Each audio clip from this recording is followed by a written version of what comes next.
வங்கி தேர்வு படிக்கும் மாணவ அனைவருக்கும் வணக்கம். நம்ம இப்போ என்னன்னா இந்த ப்ரீவியஸ் இயர் கொஸ்டின் சீரிஸ் பார்த்துட்டு இருக்கோம். இந்த ப்ரீவியஸ் இயர் கொஸ்டின் இந்த வருஷம் நடந்த கொஸ்டின் எடுத்து பார்த்துட்டு அதில் இந்த மாதிரி ரிஃப்ளெக்ட் ஆகலாம்னு சொல்லி இந்த தீமை மட்டும் எடுத்துக்கிறோம். அதில் நம்ம என்ன கொஸ்டின் பார்க்க போறோம்னா NICL AO 31 ஆகஸ்ட் நடந்த எக்ஸாம் கொஸ்டினை வச்சு இது பேஸ்ட் ஆன் மெமரி பேஸ்டு தான். ஏன்னா இந்த கொஸ்டினை வச்சு நம்ம அந்த தீமை எடுத்துக்கிறோம். அதில் என்ன பண்ணுறாங்கன்னா ரூரலுக்கு ஒரு ஸ்கீம் அனௌன்ஸ் பண்ணிருக்காங்க. இன்சூரன்ஸ் எக்ஸாம்னால அதை வச்சு கேட்டிருக்கான். அதில் என்ன ஸ்கீம்னா Kshema general insurance to launch Kshema Kisan Sathi motive. இது எந்த பேங்க் ஆரம்பிச்சிருக்குன்னு கேட்காங்க. ஒரு இன்சூரன்ஸ் ரூரல் மக்களுக்கு ஒரு insurance KVP Karur Vysya bank ஆரம்பிச்சிருக்காங்க. இப்போ ஏற்கனவே ரிப்பீட்டட் கொஸ்டின். விழிஞ்சம் துறைமுகம் கேரளாவில் இருக்குது. அது அதானி துறைமுகம் வாங்க. அதாவது அதானி என்ன அதானியும் கவர்மெண்ட்டும் சேர்ந்து ஆரம்பிக்கிறாங்க. அதானி துறைமுகம் ஃபஸ்ட்டு இந்தியாவுடைய ஃபஸ்ட்டு டிரான்ஸ்ஷிப்மெண்ட் போர்ட் அப்படிம்பாங்க. டிரான்ஸ்ஷிப்மெண்ட்னா என்னன்னு கேட்டிங்கன்னா ஒரு துறைமுகத்தில் இருந்து ஒரு கண்டெய்னர் பெட்டில் சரக்கு வரும். அதை அப்படியே மறு ஏற்றுமதி பண்ணுற மாதிரி. நார்மலாக எக்ஸ்போர்ட் பண்ணுறது அந்த இடத்துல உருவாகக்கூடிய பொருளை எக்ஸ்போர்ட் பண்ணுவாங்க. இது அப்படி இல்லை, மறு ஏற்றுமதி. எக்ஸாம்பிள் சிங்கப்பூர், மலேசியாலாம் இதில் தான் டெவலப் ஆனாங்க.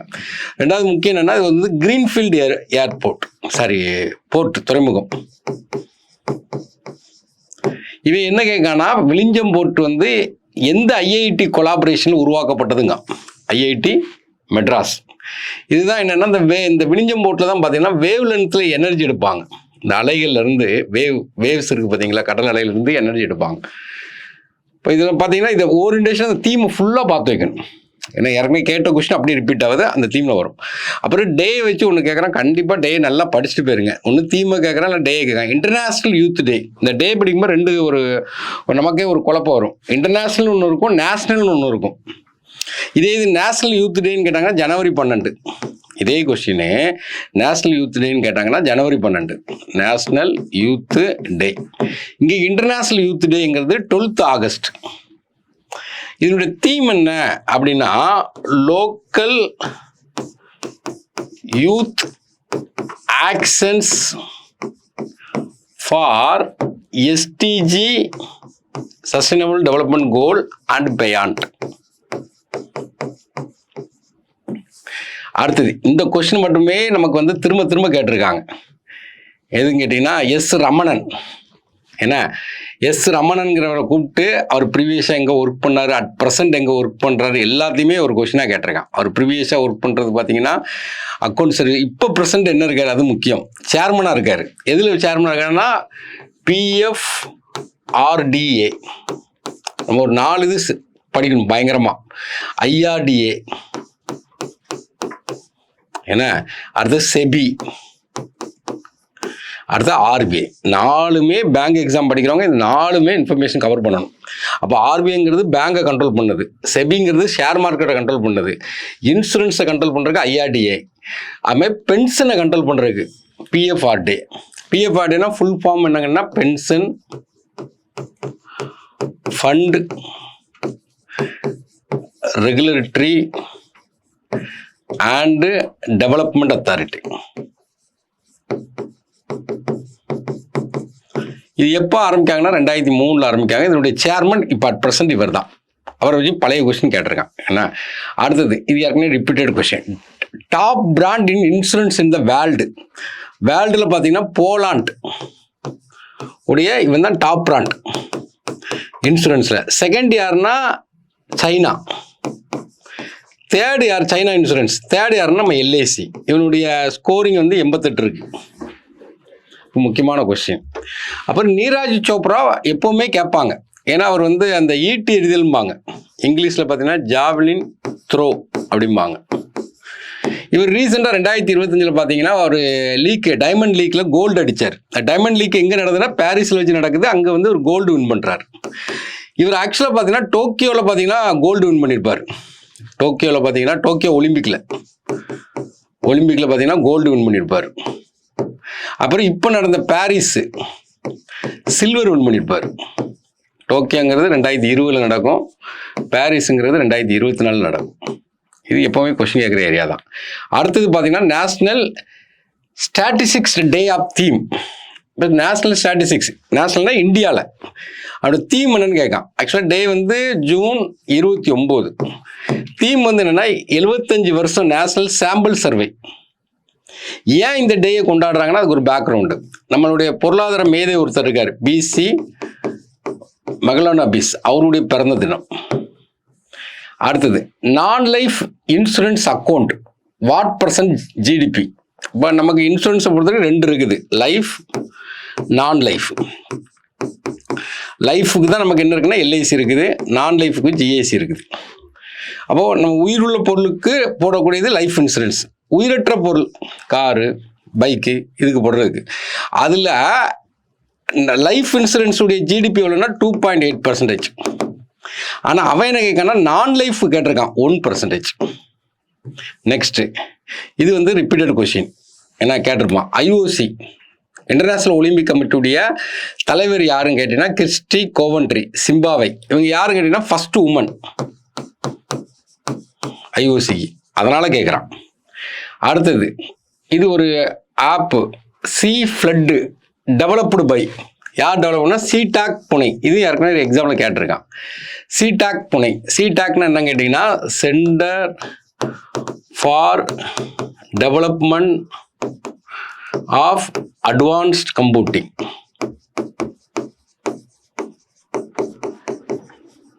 ஓகே, இது முக்கியமான கொஸ்டின். அதுக்கப்புறம் பார்த்தீங்கன்னா ஐஎன்எஸ் கல்கத்தா, இது ஒரு நேவல் ஏன்னா நேவி ஷிப்பு.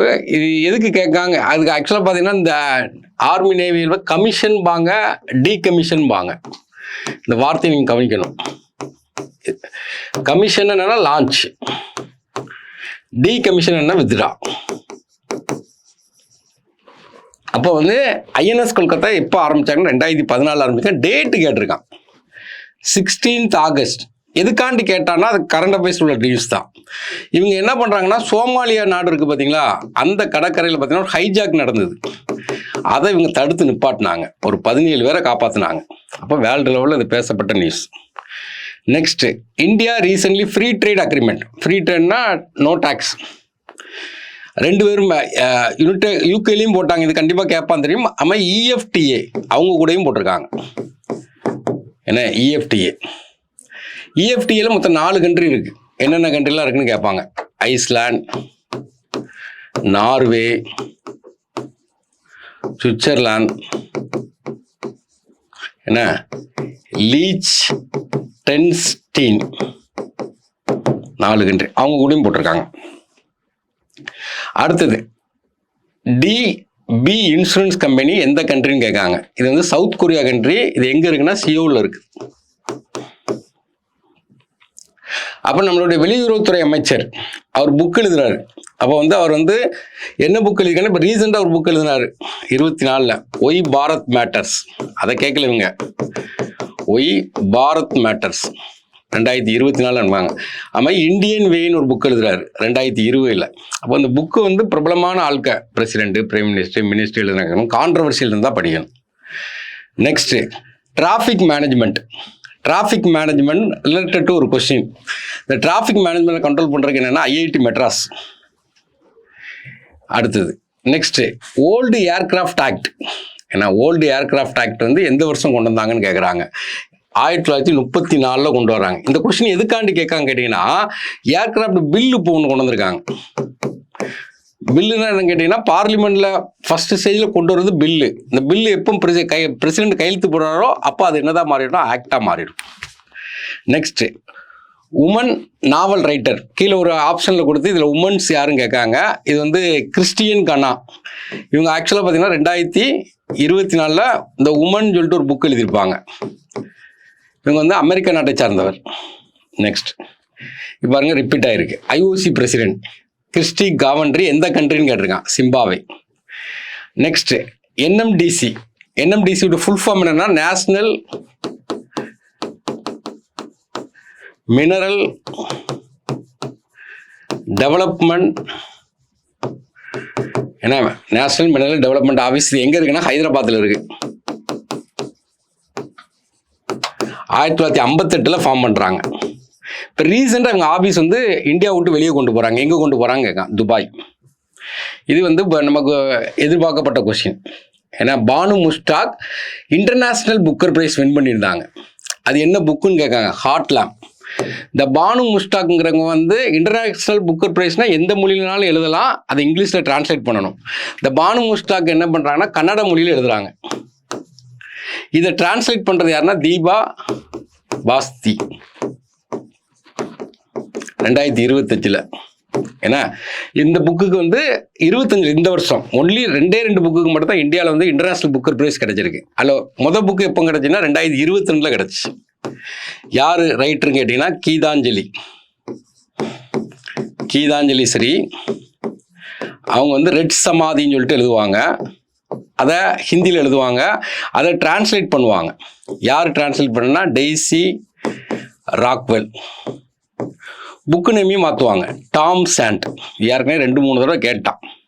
அடுத்து பாருங்கள் ரிப்பீட் ஆகிருப்பாருங்க. பிஎஃப்ஆர்டிஓ சேர்மன். ஏன்னா பென்ஷன் ஃபண்டு, அப்போ அதனுடைய சேர்மன் ஸ்ரீ சிவசுப்ரமணியன் ரமணன்.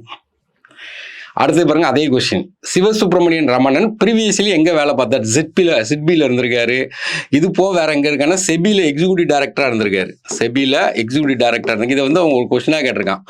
அப்புறம் CEO of national e governance சர்வீஸில் இருந்திருக்காரு. Next, national scheme for industrial training institute upgraded by government of India. IT இருக்குது பார்த்தீங்களா, இண்டஸ்ட்ரியல் ட்ரைனிங். அதுக்கு ஒரு ஸ்கீம் கொண்டு வர்றாங்க. அது யாருடைய கொலாபரேஷன் பார்க்கும்போது ஏசியன் டெவலப்மெண்ட் பேங்கும் வேர்ல்டு பேங்கும். Next, national games.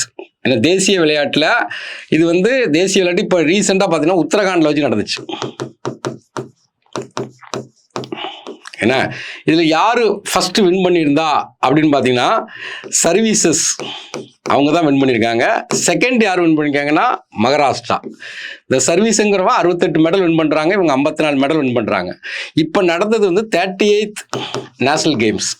நெக்ஸ்ட் நடக்க போகுது, அது வந்து 39th நேஷனல் கேம்ஸ். இது எங்கே நடக்க போகுதுன்னா மேகாலயாவில் வச்சு நடக்க போகுது. மேகாலயாவில் வச்சு நடக்க போகுது. எப்போன்னா 2027 நடக்க போகுது. Next, national campaign by insurance awareness committee. என்ன சப்சி பெகிலே லைஃப் இன்சூரன்ஸ். இது ஒரு அவேர்னஸ் ப்ரோக்ராம். இது யார் பண்ணாங்கன்னா லைஃப் இன்சூரன்ஸ் கவுன்சில். சிக்கன் நெக்னா கோழி கழுத்து மாய் பொடி ஒல்லியாக இருக்கக்கூடியது. இது எங்கே இருக்குன்னு கேட்குறாங்க. சிலிகிரி காரிடர் எங்கன்னா வெஸ்ட் பெங்கால். அப்போ நீங்கள் ஒரு மேப் எடுத்து பார்த்தீங்கன்னா உங்களுக்கு இன்னும் கொஞ்சம் ஈஸியாக நமக்கு புரியும். மேப் எடுத்து பார்த்தீங்கன்னா மேப் இதான். இப்போ நல்லா கவனிங்க, இந்தியா மேப் இருக்குது. இந்த வெஸ்ட் பெங்கால் இருக்குது பார்த்தீங்களா, இது வந்து அப்படியே போய் அப்படியே மேலே வரைக்கும் போய் அப்படி இங்கே வரைக்கும் போய் அப்படியே வருது. இதுதான் வெஸ்ட் பெங்கால். இந்த இடம் தான் சிக்கன் நெக். அதுக்கு மேலே தான் சிக்கிம் இருக்குது. இப்போ இந்த பகுதியை கட் பண்ணி விட்டுட்டிங்கன்னா இந்த பகுதி எல்லாமே தனியாக வந்துடும். அதுக்கு கோழியுடைய கழுத்தை திருக்கி போடுற மாதிரி. அப்போ இதை கட் பண்ணிட்டாங்கன்னா இந்தியாவுக்கு உங்களுக்கு கனெக்ட் இல்லாமல் போயிடும். இது சைனா. அப்போ இந்த இடத்துல வந்து எப்போவுமே ஒரு டிஸ்பியூட் போயிட்டே இருக்கும். அதை மீன் பண்ணி தான் அவன் என்ன பண்ணியிருக்கான்னா கொஸ்டினாக நமக்கு என்ன செய்யறான் கேட்குறான். அதே கொஸ்டின் ரிப்பீட் ஆகிருப்பாரு. Heart lamp international Booker prize Banu Mushtaq வந்து எழுதுறாங்க, கன்னடத்தில் எழுதுறாங்க, அதை டிரான்ஸ்லேட் பண்ணுறாங்க. இன்டர்நேஷனல் புக் ப்ரைஸ் வந்து 50% போகும். அதுக்கப்புறம் ஒரு ஸ்கீம் கொடுக்கான், national institute of public cooperation child development. 1966 இந்த ஸ்கீம் வைக்காங்க. இதை ரீநேம் பண்ணுறாங்க, பேரை மாற்றுறாங்க. Savitri Bai Phule national institute for women. இவங்க வந்து நேஷனல் மூவ்மெண்ட், அதாவது பிஃபோர் இண்டிபெண்டன்ஸில் பார்த்தீங்கன்னா சாவித்ரா புலேங்கிறது பெண்களுக்கான போராடின முக்கியமான ஆள். அதனால் அவங்க பேரை கொண்டு வந்து வச்சுருக்காங்க. அப்புறம் போர்த்துகீஸ் சிவில் கோடு. இந்த போர்த்துகீஸ் இந்தியாவை ஆண்டையில் பார்த்தீங்கன்னா போர்த்துகீஸரும் ஆண்டிருப்பாங்க. அவன் எங்கெல்லாம் ஆண்டிருப்பாங்கிறத கேட்காங்க. கோவா, தாத்ரா நகர் கைவேலி, இந்த ரெண்டுமே பார்த்தீங்கன்னா மற்றெல்லாம் நமக்கு பிரிட்டிஷ்லேருந்து வந்திருக்கும். இது ரெண்டும் பார்த்தீங்கன்னா போர்த்துகீஸ்லேருந்து வந்திருக்கும். புதுச்சேரி பிரான்ஸ்லேருந்து வந்திருக்கும். போர்த்துகீசியர் வரும்போதே அங்கே வந்து காமன் சிவில் கோடு கொண்டு வந்திருப்பாங்க. காமன் சிவில் கோடு ஆர்டிகல் வந்து 44 பிஃபோர் இண்டிபெண்டன்ஸ். இப்போ ரீசெண்டாக இந்த common civil code uniform civil கோடும்பாங்க. யூனிஃபார்ம் சிவில் கோடு ஆர்டிகல் 44 இப்போ ரீசெண்டாக எங்கே கொண்டு வந்தாங்கன்னா உத்தரகாண்டில் கொண்டு வந்தாங்க. அதை கூட கொஸ்டினாக கேட்கலாம். 2024 ஆஃப்டர் இண்டிபெண்டன்ஸ். அதை மீன் பண்ணி ஒரு கொஸ்டின் கேட்டிருக்கான். நேட்டோ மெம்பர் நேட்டோன்னா நார்த் அட்லாண்டிக் ட்ரீட்டி ஆர்கனைசேஷன். மொத்தம் 32 பேர் இருக்காங்க. 1949 ஆரம்பிக்காங்க. இதில் உக்ரைன் வந்து மெம்பராக போய் தான் ரஷ்யாக்கார உக்ரைனை அட்டாக் பண்ணிட்டு இருக்காங்க. ரீசன் இதுதான். அப்போ இந்த நேட்டோவுடைய சம்மிட் மாநாடு 2025 எங்கே நடந்ததுன்னு கேட்பாங்க. த ஹேக், நெதர்லாந்து. 2026 எங்கே நடக்க போகுது? Ankara, Turkey. இல்லை கடைசியை சேர்ந்த மெம்பர் யாருன்னு கேட்கலாம். கடைசி சேர்ந்தது யாருன்னா ஸ்வீடன். ஹெட் குவார்ட்டர்ஸ் எங்கே இருக்குன்னு கேட்கலாம். பிரசல்ஸ். ஹெட் குவார்ட்டர்ஸ் வந்து என்னது? பிரசல்ஸ். அப்போ இது சம்மந்தமாக நமக்கு ஒரு கொஸ்டின் கேட்குறது தான். அப்போ இது வந்து நேட்டோக்கு ஃபுல் ஃபார்ம் என்னன்னு கேட்டிங்கன்னா நார்த் அட்லாண்டிக் ட்ரீட்டி ஆர்கனைசேஷன். இதான் ஆக்சுவலாக பார்த்தீங்கன்னா அட்லாண்டிக் ஓஷன். இது என்ன கேட்டிங்கன்னா அட்லாண்டிக், அதில் நார்த் அட்லாண்டிக். அப்போ நார்த் அட்லாண்டிக்கில் என்னென்ன கண்ட்ரிலாம் வருது அப்படிங்கிறத நமக்கு என்னென்னா நேட்டோ. அப்போ நேட்டோவை பொறுத்த வரைக்கும் நமக்கு தெரிய வேண்டிய என்னன்னு கேட்டிங்கன்னா நார்மலாக நேட்டோ 32 நாடு இருக்குன்னு வச்சுக்கோங்களேன். ஒரு நாட்டு மேலே எவனாட்டு அட்டாக் பண்ணால் மீதி 31 நாடு சேர்ந்து அட்டாக் பண்ணுவாங்க. அதான் அதனுடைய மீனிங். இதே மாதிரி தான் நமக்கு வந்து என்ன கொடுத்தாங்கன்னா இஸ்லாமிக் நேட்டோன்னு சொல்லிட்டு சவுதி அரேபியாவும் பாகிஸ்தானும் போட்டிருக்காங்க. அடுத்தது பாருங்க பிரிக்ஸு. இது கேட்பான், உறுதியாக கேட்பான். அப்போ பிரிக்ஸுடைய ஹெட் குவார்ட்டர்ஸு ஷாங்காய். இப்போ பிரிக்ஸில் புதுசாக ஒரு மெம்பர் வந்திருக்காங்க. யாருன்னு கேட்கான்? இந்தோனேஷியா. ஏன்னா இந்தோனேஷியா. அப்போ வந்து இது வந்து உறுதியாக கேட்கக்கூடியது. இதில் முக்கியமான என்ன கேட்டிங்கன்னா இப்போ 2025 பிரிக்ஸ் மாநாடு இது கேட்பான் உறுதியாக. 2025 எங்கே நடந்ததுன்னு பார்த்தீங்கன்னா 17th மாநாடு பிரேசிலில் ரியோ டி ஜெனிரோ. 2026 எங்கே நடக்க போகுதுன்னு கேட்டிங்கன்னா இந்தியாவில் வச்சு நடக்க போகுது 18th மாநாடு. இதில் ஆக்சுவலாக பார்த்தீங்கன்னா பிரிக்ஸு அதுலேயே பார்த்தீங்கன்னா 5 நாடு வந்துடும். Brazil, Russia, India, China, south Africa. இது போக யாரெல்லாம் வந்திருக்கேன்னா ICU அப்படின்னு அமைச்சுக்கிடணும். ஏன்னா இப்போ ICU இதில் வந்து I2ன்னு வச்சுக்கிடுவோம். புதுசாக வந்திருக்காங்க. இந்தோனேஷியா கடைசியாக வந்தாங்க. சவுதி அரேபியா, எத்தியோப்பியா, யுனைடெட் அரபு எமிரேட்டு, ஈரானு. இது மேப்பால் பார்த்தீங்கன்னா கொஞ்சம் புரியும். இதில் முக்கியமான கொஸ்டின் என்ன கேட்டால் வெரி இம்பார்ட்டன்ட். இவங்க ஒரு பேங்க் வச்சுருக்காங்க. நியூ டெவலப்மெண்ட் பேங்க் 2014 கொண்டு வந்திருப்பாங்க. அதில் 2015 கொண்டு வந்திருப்பாங்க. அதில் 11 கண்ட்ரி இருக்குது. அதில் புதுசாக 2 பேர் வந்திருப்பான். அதையும் கேட்கலாம். கொலம்பியா, உஸ்பெகிஸ்தான் எல்லாம் கேட்கக்கூடிய ஏரியா. மேப்பை வச்சு பார்த்தீங்கன்னா இன்னும் கொஞ்சம் உங்களுக்கு ஈஸியாக புரிகிற மாதிரி இருக்கும். மேப்பை பொறுத்த வரைக்கும் என்ன கேட்டிங்கன்னா இதான் பிரிக்ஸு. பாருங்க பாருங்க பிரிக்ஸு பிரிக்கு. அடுத்த R Russia, I India, C China. அடுத்து பார்த்தீங்கன்னா S சவுத் ஆப்பிரிக்கா. 5 நாடு முடிஞ்சிட்டா. இப்போ நீங்கள் என்ன ஒரு கோடு விடுவீங்கன்னா ICU அப்படிங்கணும். ICU அப்படிங்கணும். அப்போ I ஃபார் என்னன்னா இந்த இருக்கு ஈரான். I ஃபார் என்னன்னு கேட்டிங்கன்னா ஈரான். ஏன்னா அடுத்து S ஃபார் என்னன்னு கேட்டிங்கன்னா சவுதி அரேபியா. இந்த இருக்கு இதான் Saudi Arabia. S for. E for IC 2 E வருது. இது எஜிப்து. ஏன்னா இது என்னன்னா எத்தியோப்பியா. ICU யுனைடெட் அரபு எமிரேட். இது போக நமக்கு என்ன வந்திருக்குன்னா புதுசாக வந்த இந்தோனேஷியா I2. இப்படி படிச்சிங்கன்னா உங்களுக்கு மறக்காமல் இருக்கும். Next fast patrol vessel inducted into Indian cost கார்டில் விட்டுருக்காங்க. அடமையா. ஏன்னா ஃபாஸ்டஸ்ட். இது யாருக்குன்னு ரிப்பீட்டடாக கேட்ட கொஸ்டின். இது என்னென்னா அந்த தீமை கையில் எடுத்துக்கிடணும். ஏன்னா அந்த ஆங்கிளில் படிக்கணும். நம்ம வந்து ப்ரிலிம்ஸ் பாஸ் பண்ணிட்டோம். இப்போ நம்மளை பொறுத்தவரைக்கும் மெயின்ஸ் பாஸ் பண்ணால் நமக்கு டேரக்ட் அப்பாயின்மெண்ட். அப்போ நம்ம வந்து ஃபுல் பிளெஜ்டாக படிக்கணும். செல்ஃப் டவுட்டு வரவே கூடாது. அதனால் தைரியமாக உட்காந்து படிங்க. தேங்க்யூ.